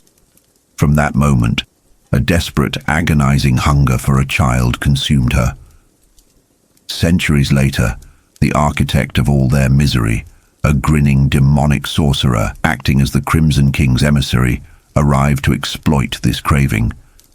He offered her a Faustian bargain. If she surrendered her eternal ethereal nature and became mortal, she would be granted a child to raise for a handful of years. The cruelty of the deal is staggering. She traded immortality for the fleeting, painful, and ultimately doomed illusion of motherhood. The sorcerer explained that she could not conceive on her own. Instead, she required a surrogate. Susannah listens with mounting revulsion as the spirit explains the mechanics of the cosmic rape. The demonic entity had harvested the gunslinger's seed and violently fused it with Susannah's egg. Now, through a perverse amalgamation of dark magic and ancient technology, the fetus is being transferred, cell by cell, from Susannah's body into Mia's newly mortal form. The incubator's rage. The revelation shatters the final remnants of Susannah's restraint.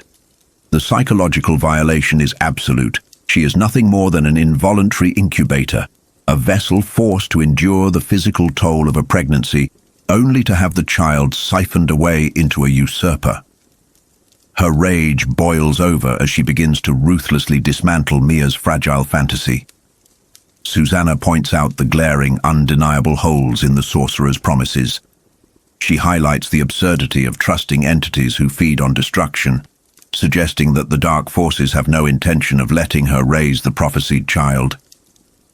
They will likely slaughter the infant the moment it draws breath, utilizing its power for their own apocalyptic ends. Mia reacts with the violent, panicked denial of an addict stripped of her coping mechanisms.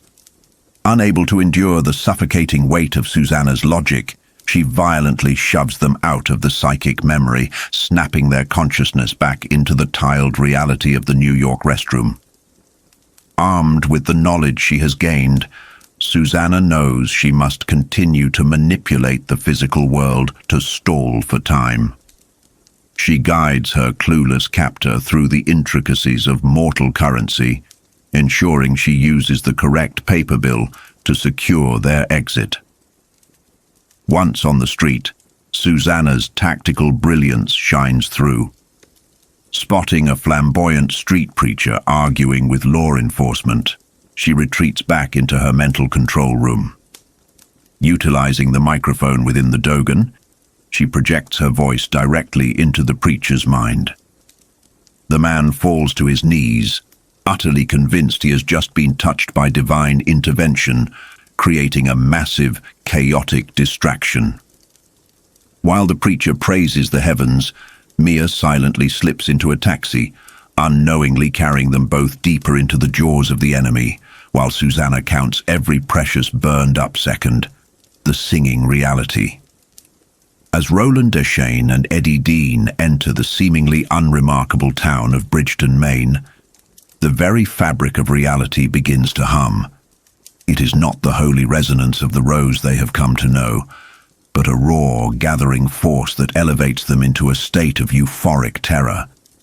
The pine forests and shadows possess an unbelievable density, a crispness defying normal existence.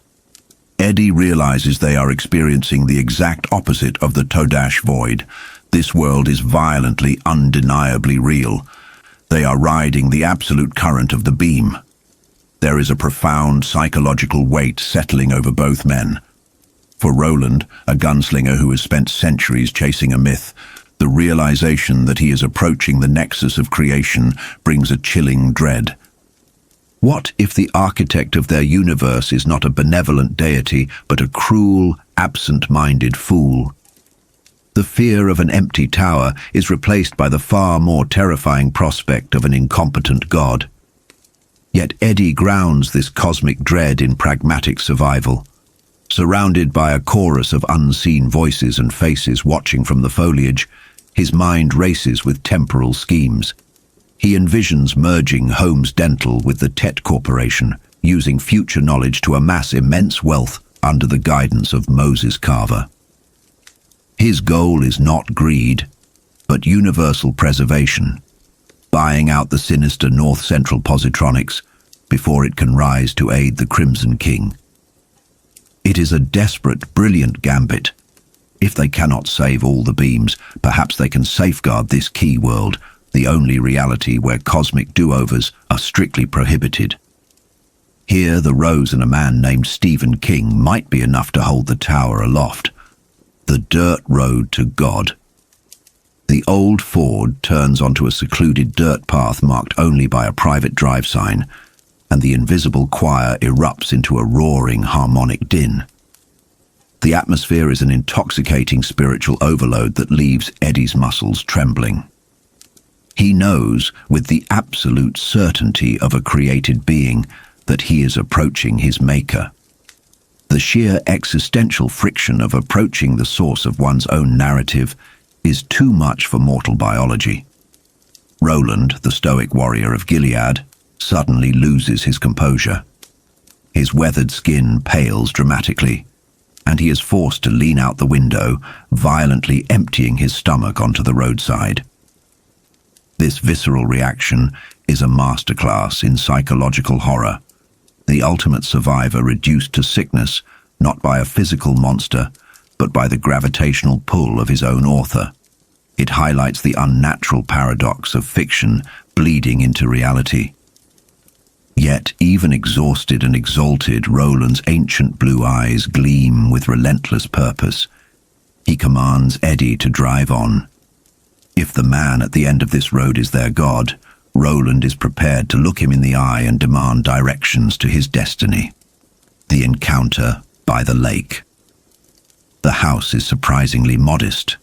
A simple ranch structure surrounded by scattered plastic children's toys. The mundane setting starkly contrasts with the mythological weight of their quest. The sight of the toys twists Eddie's stomach. Bringing hard-caliber weapons into a family home is a grim trespass. Then, a shadow rounds the corner of the house. A young, dark-bearded man in a Ramones t-shirt freezes in the driveway. The invisible singing halts. The drone of a distant powerboat dies. For a singular, agonizing second, the universe hinges on the eye contact between creator and creation. Recognition, swift and thunderous, strikes the man's face, and he turns and flees in absolute, unadulterated panic.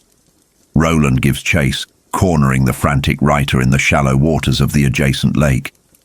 The man covers his eyes like a terrified toddler, desperate to unsee the impossible. When he finally lowers his hands, Eddie observes the eerie resemblance. Though separated by age and worlds, Stephen King and Roland Deschain share the undeniable weathered features of father and son. The psychological dynamic here is completely inverted. The creator is utterly powerless before his creations. King attempts to rationalize the confrontation as a mental breakdown, clinging to the fragile boundary between his imagination and reality. When Roland drops to his knees in the sand, formally hailing the tail spinner and pleading for aid, the cognitive dissonance proves too extreme. Confronted with the breathing, speaking embodiment of an unfinished manuscript he abandoned years ago, King's knees buckle. He faints dead away in the water, his mind short-circuiting under the impossible weight of his own fiction. The kitchen palava. They drag the unconscious author inside, where he quickly revives with an eerie, detached calm. Swapping his wet clothes for dry jeans, King attempts to treat the invasion as an elaborate practical joke, though his racing heart knows better. He correctly places Eddie's New York accent and casually mentions that Co-op City is in Brooklyn, a minor geographical fact that inadvertently confirms this is the Keystone World, the anchor of all existence. Gathered in the kitchen over beers and brewing coffee, the tension shifts from physical confrontation to a deeply unsettling literary therapy session. King admits he abandoned Roland's story because it became too dark, too unwieldy. He confesses that Roland's character morphed from a heroic gunslinger into something morally ambiguous, culminating in the chilling moment Roland allowed a young boy named Jake to fall into the abyss. This revelation hits with the force of a physical blow. King claims he didn't make Roland drop the boy. The character acted of his own accord. This introduces a terrifying layer to the creative process. The author is not a puppet master, but a conduit. When King pushed against the void to create, something immense and autonomous pushed back. Frightened by the darkness of the narrative, King boxed up the manuscript and moved on to easier tales. But burying the truth does not erase it. The physical manifestation of Roland and Eddie in his kitchen is the universe's ultimate consequence for abandoning the beam. They are the trauma he thought he left in a desk drawer, come to collect their ending. The hypnotic truth. Time is slipping away, and King grows increasingly agitated, his mind tipping under the strain of seeing the dust on Roland's clothes and the blood on Eddie's leg. Desperate to unlock the subconscious vault, where the rest of their universe resides, Roland resorts to his ancient arts. He produces a single bullet, rolling it flawlessly back and forth across his knuckles in a mesmerizing dance. King is instantly captivated. As his conscious mind drains away, a darker, hidden reality surfaces. Under hypnosis, the writer describes the creative process not as invention, but as channeling. He is a vessel, catching the divine wind of a cosmic story, but the most horrifying revelation stems from his childhood. Guided by Roland, the regressed King speaks of a traumatic punishment in his aunt's barn when he was only 7. He was forced to saw wood while surrounded by dead chickens whose eyes were open, their guts swarming with tiny red spiders. The red spiders are not mere insects, they are a psychological intrusion, an early assassination attempt by the Crimson King. The Dark Lord of Discordia sought to infect the young creator, to turn him into a vampire, a slave, who would rewrite reality to ensure the Dark Tower's fall. The tension here is unbearable. A child's mind was the exact battlefield for the fate of all existence. Yet King reveals that he was saved by the sudden conceptual arrival of Cuthbert and Eddie. Long before Eddie Dean was born in New York, his essence, turning on the great wheel of Ka, shielded the boy from the Crimson King's corruption. King weeps silent, agonizing tears. He resents serving Gan, the creator god. He hates the relentless goad of destiny that forces him to write suffering into existence. He feels the crushing guilt of every death he has penned, yet he is powerless to stop the flow of the narrative ribbon unwinding from his soul. The death bag and the departure. Roland binds the entranced writer to a sacred duty. He implants a post-hypnotic command. Whenever King hears the metaphysical song of the turtle or the cry of the bear, he must return to the manuscript. He must chronicle Roland's journey, starting from the grotesque moment lobstrosities severed the gunslinger's fingers, all the way to the rescue of the Lady of Shadows. King, floating household objects in a display of raw, unrestrained telekinesis, eagerly agrees, terrified of being blamed should the tower fall. As Roland prepares to leave, Eddie notices something profoundly disturbing. A faint, dusty black shadow clinging to the author's form. Roland identifies it as a Tadana, a death bag. The writer has been marked by destiny for an impending doom. Eddie's frantic desire to warn King about his excessive smoking and drinking highlights the tragic irony of their situation. They are relying on a flawed, fragile human whose health is a ticking time bomb. But Roland knows they cannot manipulate fate any further without risking catastrophic ripples. They must leave the creator to walk his perilous path alone, trusting that Kay will sustain him just long enough to finish the tale. The realization that their universe depends on this vulnerable marked man is a masterstroke of suspense. They are not secured by divine immortality, but by the precarious thread of a mortal's lifespan. As the gunslingers depart, King awakens with no conscious memory of the encounter. He feels unusually refreshed, his mind swept clean of the cosmic dread. Acting on a lingering, subconscious impulse, he jots down a cryptic rhyme about a red key on a notepad. Staring at the nonsensical words with sudden affection, he rips the page free, balls it up, and swallows it whole. Driving toward town to collect his son, the author listens to the radio, his mind already drifting back to the dusty trails of his abandoned epic. He muses on the possibility of resurrecting the boy he let fall, completely unaware that his thoughts are the gears of the universe grinding back into motion. The story has resumed, and the beam holds strong, arrival on 2nd Avenue. For countless nights, Father Don Callahan envisions his homecoming to the American soil, usually waking beneath a vast angelic sky, or inside his familiar rectory in Jerusalem's Lot, Maine. The reality, however, is a violent and deeply disorienting ejection. He materializes in mid-air alongside young Jake Chambers, plummeting instantly onto the unforgiving concrete of New York City. The sensory whiplash is absolute and jarring. One moment, they breathe the dank, ancient air of a mid-world cave. The next, their lungs fill with the noxious, suffocating perfume of exhaust fumes and raw gasoline.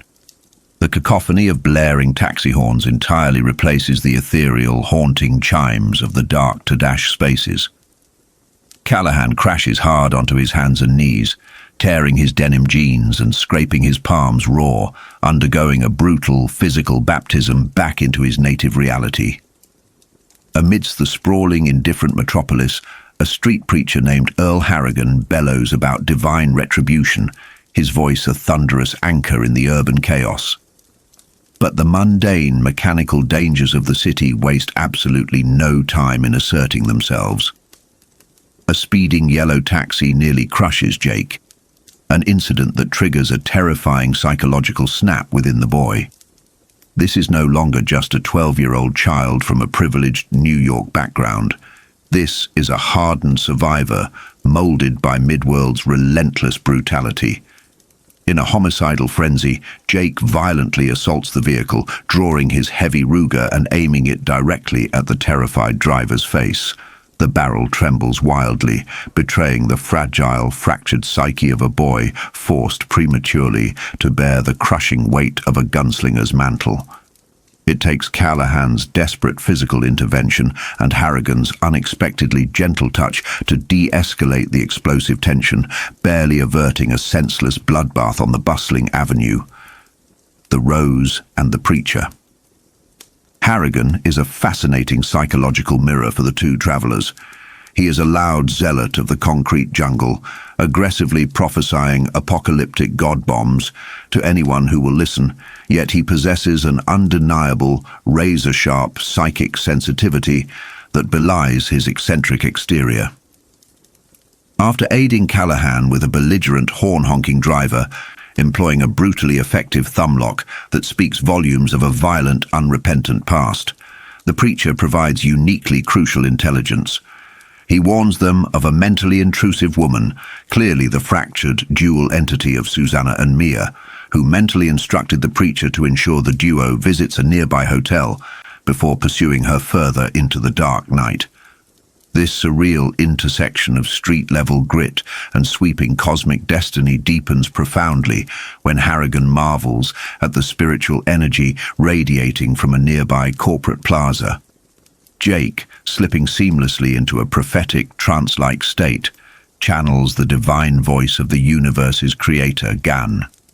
He speaks of angelic forces denying the dark influence of the Crimson King. Harrigan eagerly validates this bizarre scripture, revealing that beneath the cold, imposing architecture of the Tet Corporation lies a single miraculous wild rose.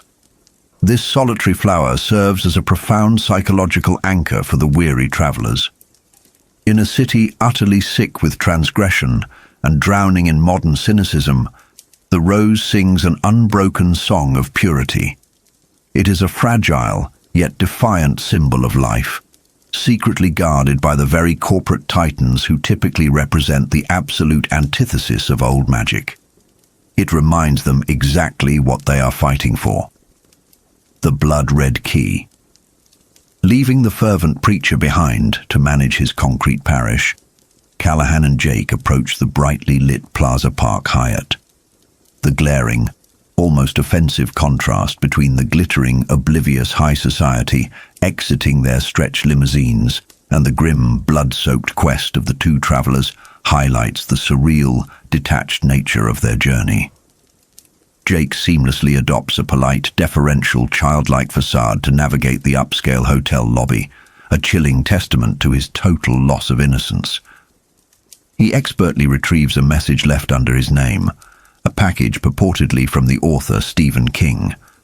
The psychological weight of this specific name sends a subtle crawling chill through Callahan, hinting at the deeply metatextual reality where their very existence is tethered to the whims of a living creator in a different dimension. Inside the envelope is a piece of cheekily branded stationery, bearing a cryptic rhyming message in fading, invisible ink, alongside a plastic room card that bleeds into a deep, visceral red upon reading. The playful whimsy of the riddle contrasts sharply and sickeningly with the looming, suffocating dread of their ultimate objective. After confirming Susannah's room on the 19th floor is empty via a lobby house phone, navigating the modern marvel of a digital answering machine, they prepare to ascend. Callahan's stomach tightens with a leaden, debilitating terror. The elevator ride feels like an execution march. He knows instinctively what terrible ancient darkness waits upstairs. The Song of Black 13. Room 1919 is a mundane sanctuary thoroughly corrupted by unfathomable malice. The very moment they arrive at the threshold, the psychic bleed of Black 13 violently assaults them. It manifests as a hideous droning hum laced with discordant chimes, the unmistakable sound of an apocalyptic idiot singing endlessly from the dark, forgotten spaces between worlds. Jake inputs the designated code, 1999, into the closet safe, unwittingly unlocking a highly localized nightmare that threatens to consume them both entirely. The psychological assault is immediate, intimate, and utterly devastating. The glass sphere radiates a sickening, suicidal gravity. It whispers insidious, deeply personalized commands directly into Callahan's fragile mind, weaponizing his deepest insecurities and his lingering untreated trauma from his catastrophic failure against the vampire Barlow in Salem's Lot. The demonic artifact urgently urges the disgraced priest to slaughter the boy and cast himself out the high window, promising a euphoric, permanent release from his lifelong cowardice. Callahan is entirely paralyzed, caught in an inescapable gravitational pull of madness, his trembling hands moving entirely against his conscious will to unleash the Crimson King's maddening eye. Jake, equally mesmerized by the dark gravity, begs desperately to see the orb, his rigid gunslinger discipline momentarily shattered by the artifact's hypnotic allure. The situation teeters blindly on the brink of absolute ruin when a hotel maid wanders in, instantly ensnared by the dark magic. It is strictly in this terrifying crucible of ultimate despair that Callahan finally finds his redemption. Stripped of his symbolic cross years ago, he realizes true faith requires no physical conduit. With agonizing, monumental effort, he begs his god to silence the artifact, while Jake simultaneously invokes the protective power of the white. The cosmic hum abruptly dies. The hypnotic spell violently breaks. They hastily wrap the dormant horror in a bowling bag, Callahan resourcefully lifting the unconscious maid's tip money to fund their bleak, ongoing crusade, a coffin of steel. To permanently neutralize the reawakened threat of Black 13, they descend rapidly into the subterranean, echoing bowels of the city, arriving at a long-term storage facility nestled deep within a roaring subway station. The claustrophobic, utilitarian space serves as a stark, industrial tomb for the deeply magical sphere.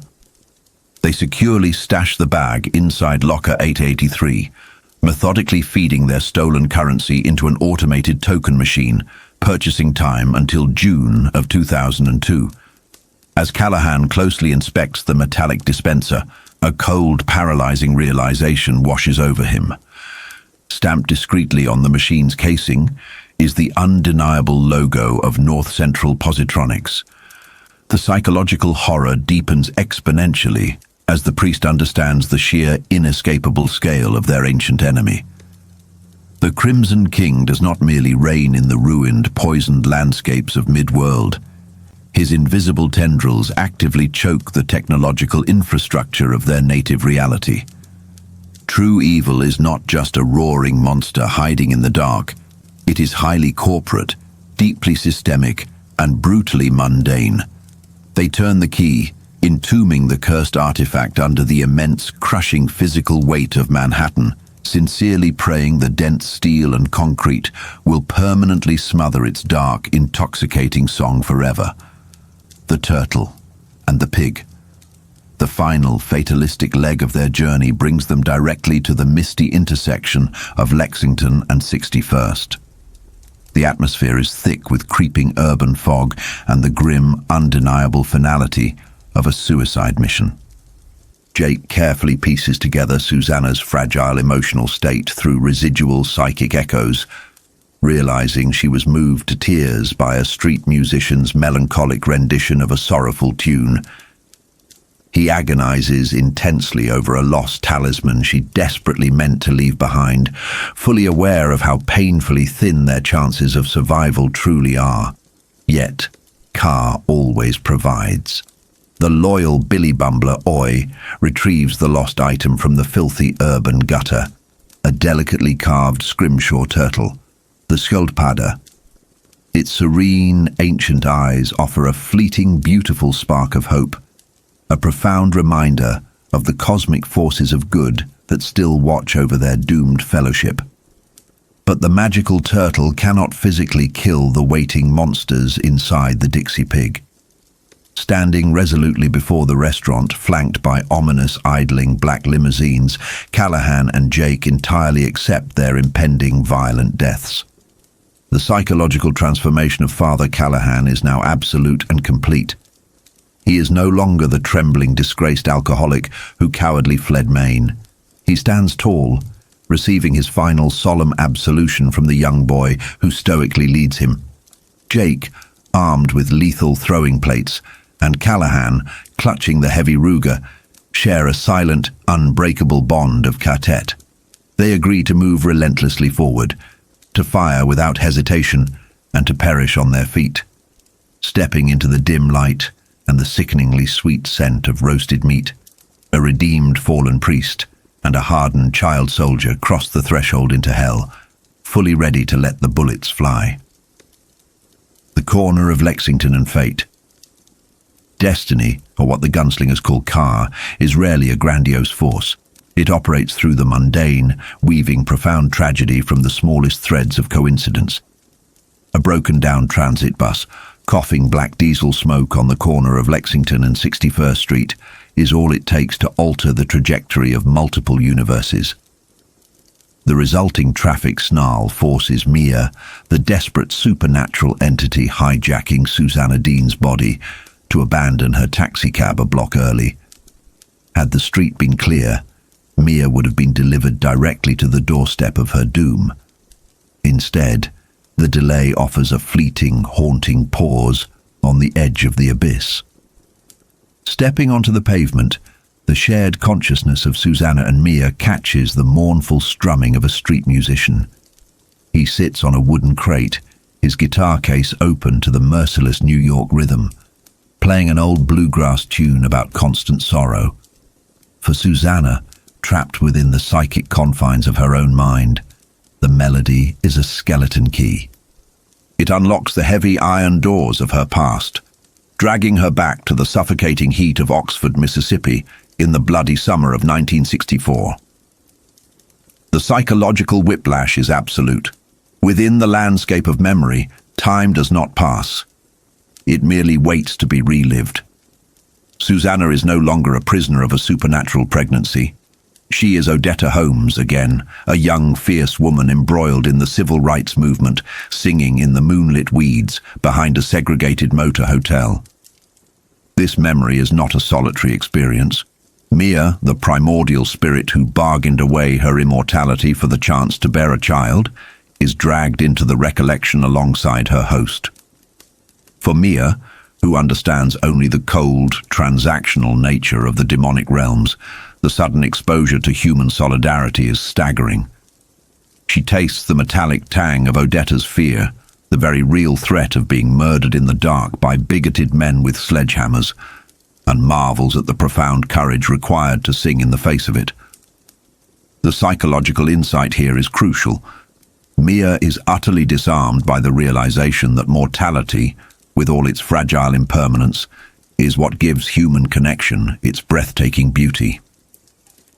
When the young street musician finishes his song, Susannah forces Mia to toss a $50 bill into his case, a final melancholy tribute to the ghosts of Mississippi, to the boys buried in the southern mud, and to the fleeting illusion of safety.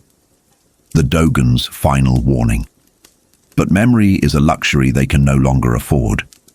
Deep within the architecture of Susannah's psyche, the metaphorical control room, the Dogen, is tearing itself apart. The psychic construct is failing under the immense biological and supernatural strain of harboring the Crimson King's spider child. Ceiling panels crash down, electrical fires spit hostile sparks, and warning klaxons bleed a deafening red panic into Susannah's consciousness. It is a brilliant representation of the mind-body connection fracturing. The host is rejecting the parasite, and the system is going critical. A disembodied mocking voice echoes through the psychic smoke, adopting twisted, familiar personas to inform her that a total system collapse is imminent. Susannah realizes that passive resistance is no longer an option. If she is to survive this nightmare, she must seize control of the horror. In a masterstroke of psychological agency, she approaches the control dial marked for labor force. Turning it backward had only prolonged the agony, but pushing it to the maximum will force the inevitable. Susannah cranks the dial all the way to 10. Instantly, the psychic alarms silence, replaced by the visceral, blinding agony of real-world contractions gripping Mia's stolen pelvis. Susannah has weaponized her own suffering, dictating the terms of the delivery rather than remaining a passive victim. Before the pain swallows her entirely, she broadcasts a final, desperate radio message to her lover Eddie and the rest of the gunslinger's coterie, warning them that she has reached the Dixie Pig. It is a farewell steeped in the bleak fatalism of a warrior who knows she is walking into a slaughterhouse. The price of motherhood. As they stand before the ominous green awning of the Dixie Pig, the true weight of the impending transaction crashes down upon Mia. She is a creature defined by absence, a mother without a history, a spirit without a lineage. The existential terror of what she has done paralyzes her. Desperate for comfort, she begs Susannah to show her one true memory of maternal warmth. Susannah relents, opening a door to a simple, sunlit afternoon in 1946. A young Odetta returns from school to find her mother sitting at the kitchen table, offering a warm smile and a plate of fresh gingerbread. To a human, it is a beautifully mundane fragment of childhood. To Mia, it is a devastating revelation. She witnesses the immeasurable, quiet wealth of parenthood, the simple privilege of watching a child grow, of being the wind in their sails. The psychological tragedy of Mia is crystallized in this moment. She can do the brutal mathematics of her fate. She realizes she has been manipulated by ancient evils, and that she will never see her child grow to sit in a sunlit kitchen. She weeps, a monster broken by the realization of her own monstrous naivety. Susannah watches this collapse with a mixture of pity and exhaustion. Understanding that passive hope is a poison in the realm of Ka, Susannah reaches into her pocket and discards the magical carved turtle, the sköldpadda. She tosses the talisman into the city gutter. There will be no divine intervention today. They must walk into the dark on their own 2 feet. Inside the Dixie Pig. The interior of the Dixie Pig is a suffocating descent into the uncanny valley. It is a sanctuary for the parasites of the multiverse, vampires with shimmering auras, and low men wrapped in the grotesque, failing camouflage of human masks. The sensory details are nauseating. The air is thick with the scent of roasted meat, a smell that Mia's starving body craves, but Susannah's intuition correctly identifies as something unspeakably foul. Richard Sayre, a high-ranking functionary of the Dark Forces, greets them with mocking theatricality, his garish clothes contrasting violently with the bleeding, unhealing red eye in the center of his forehead. The congregation applauds, a sickening rustle of bat wings and clicking mandibles, chanting their praises to the mother. But the fragile alliance between the women shatters when Detta Walker, the rage-fueled secondary personality born from Susannah's deepest traumas, violently forces her way to the surface. Detta is the mind's ultimate immune response to violation. She lunges at a fat, low woman, her fingers tearing away the synthetic flesh of the disguise to reveal a pustule-covered mutant rat beneath. Detta spits in Sayre's face, screaming obscenities, a glorious, fleeting rebellion against the aristocratic veneer of this demonic hierarchy. But rebellion is short-lived. Sayre commands Mia to banish the Dark Woman, and Mia, utterly subjugated by her maternal desperation, locks Detta away in the deepest brig of their shared mind. The psychological domination then becomes absolute. Desperate for a promise that she might raise her child, Mia drops to her knees. In a display of profound humiliation, she licks the rough leather of Sayre's boots. It is a grotesque subjugation, highlighting the inherent sadism of the Sombra Corporation's hierarchy. Sayre allows it only long enough to establish his absolute power before discarding her dignity entirely. As another violent contraction hits, the ambient magic of the room briefly shifts a heavy tapestry, revealing a private dining room that twists the noble mythology of Arthur Eld into a nightmare. Ancient, rotting mutants sit beneath a crystal chandelier, raising delicate china cups filled with blood. On a silver spit in the center of the table roasts the headless corpse of a human infant. The horrific irony is not lost on Susannah. This is the reality of the Crimson King's court. They are not royalty, they are cosmic scavengers. Mia is swept away toward the kitchens, her illusions of a happy motherhood burning to ash. The delivery room in Hypnotic, the transition from the opulent horror of the restaurant to the sterile, industrialized evil of the delivery room is jarring. Susannah and Mia are dragged through a portal not powered by the ancient magic of the world, but by failing, buzzing technology. They arrive in a massive, brightly lit medical ward in the alternate dimension of Hypnotic, operated by North Central Positronics. This is where the mystical terror of the Crimson King meets corporate efficiency. A panicked human doctor and a rat-headed nurse await them. The doctor's arrogance is quickly shattered when Sayre violently twists his arm, reducing the man to a sobbing, urine-soaked child. The hierarchy of evil is always enforced by immediate physical cruelty. Susannah's mental autonomy is finally ripped away from her entirely. The low men force heavy metallic helmets onto both Susannah and Mia, connecting them with thick segmented hoses. A pleasant, automated corporate voice echoes in Susannah's skull, demanding cooperation before flooding her synapses with unimaginable agony. It is a telepathic rape, designed to forcefully synchronize their nervous systems for the final push of labor. Susannah refuses to scream, holding tightly to the melody of the folk song, but the intrusion is too absolute. Their voices merge into a single harmonic cry of suffering. As the child breaches, Susannah feels a profound, sweeping sorrow. The agonizing labor is not a beginning, but a grim conclusion. The life force she has carried is flowing out of her and into Mia, finalizing the transfer. Amidst the sterile lights, the corporate branding, and the eager, clicking jaws of the insectoid watchers, Mordred Duchesne is brought into the worlds. The tower trembles. The worst has come to pass. The wordslinger's ledger. Yet the horrors of Midworld and the Dixie Pig do not exist in a vacuum. They bleed directly into the terrifying reality of their creator. A collection of private journal entries spans over 2 decades, revealing the deeply unsettled mind of the author, Stephen King. These pages chronicle not just the evolution of a story, but the existential dread of a man who suspects he is not the master of his own imagination, but merely a helpless secretary to a universe that actively resents him. The diary begins in the late 70s, charting the initial blurry inspiration for the gunslinger. A childhood memory of punishment, a vague red terror, and a Robert Browning poem.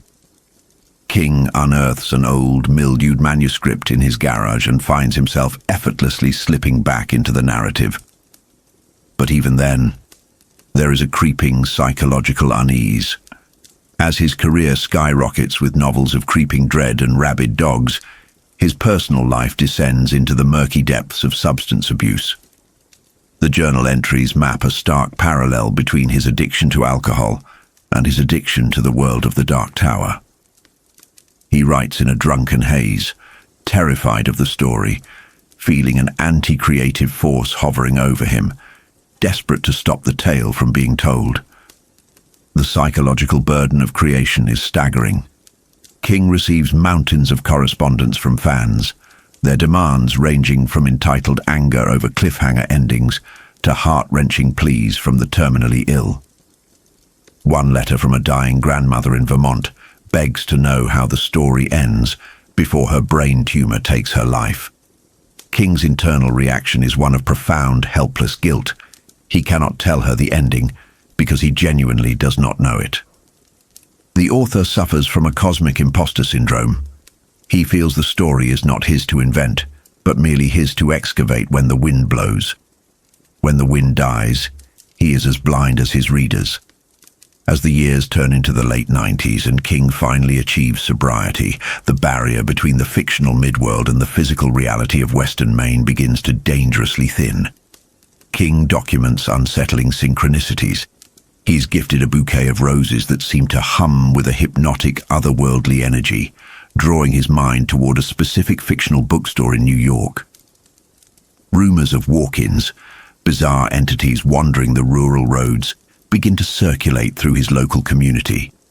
The townsfolk speak of these phenomena in hushed tones, avoiding the topic around King, harboring a superstitious belief that the horror author is somehow responsible for manifesting them into reality.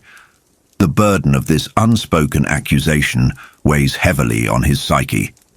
A man terrified that his typewriter is bleeding monsters into his own backyard.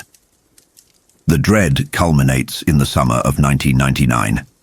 King is plagued by apocalyptic nightmares, waking with cryptic phrases scrawled in his dream journal, references to the baby Mordred, Discordia, and a specific looming date, June 19th, 1999. His wife intuitively senses the danger, begging him to stop taking his daily walks along the dangerous blind curves of Route 7. She recognizes that when his mind is in midworld, his physical body is vulnerable. King stubbornly refuses, rationalizing the mathematical improbability of an accident. But Carr operates outside the realm of mathematics. On the afternoon of June 19th, amidst a family gathering and the joyous realization of his own grandfatherhood, King steps out onto the blacktop. The journal abruptly ends, replaced by a cold, objective newspaper clipping. It details a catastrophic accident on Slab City Hill. A local man, distracted by a dog in the back of his van, veers off the road and strikes the famous author. The fictionalized article delivers a shocking meta-narrative twist.